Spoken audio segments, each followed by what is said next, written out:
Okay, the last one we did in class today was the limit as x approaches 0.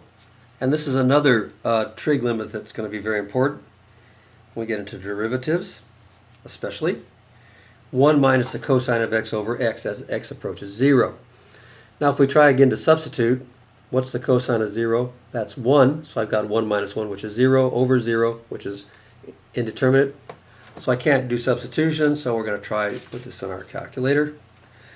So again, we're going to have a binomial like we did in the first example, number 1. We're going to have a binomial in the numerator, so I'm going to use parentheses, 1 minus cosine x, parentheses.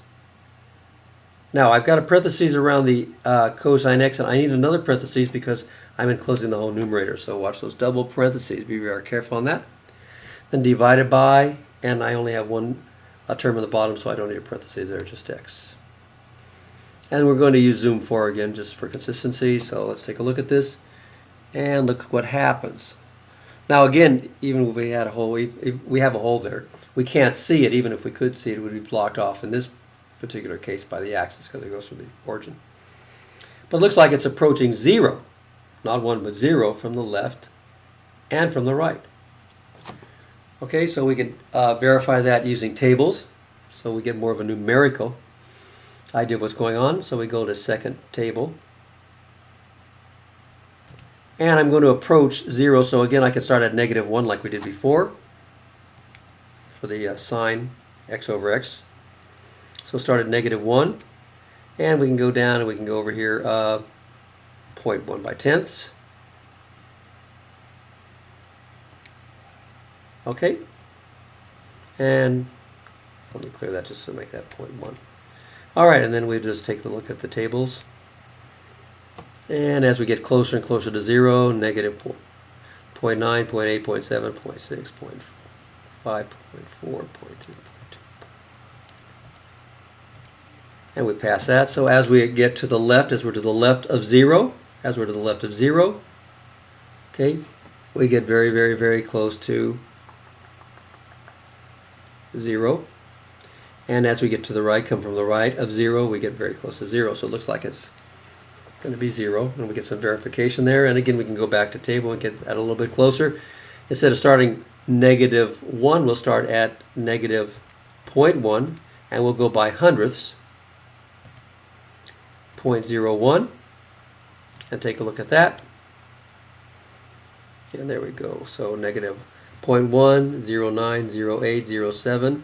And you can see how we're getting closer and closer to 0. It's getting smaller and smaller and smaller.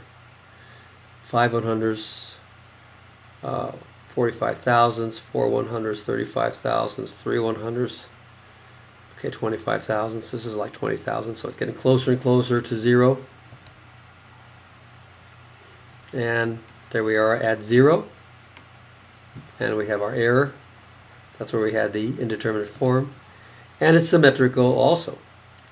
And here it's approaching from above, from below, it's approaching 0. And here it's approaching 0 from above as far as the value of the function as I approach 0 from the left or 0 from the right. So take a look at that. That makes sense.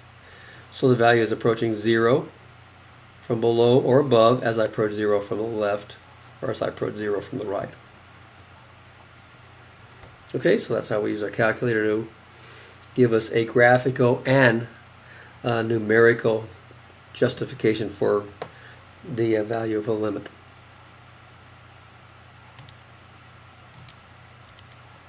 Okay? Hope that helps. So now you want to remember those. You want to memorize these.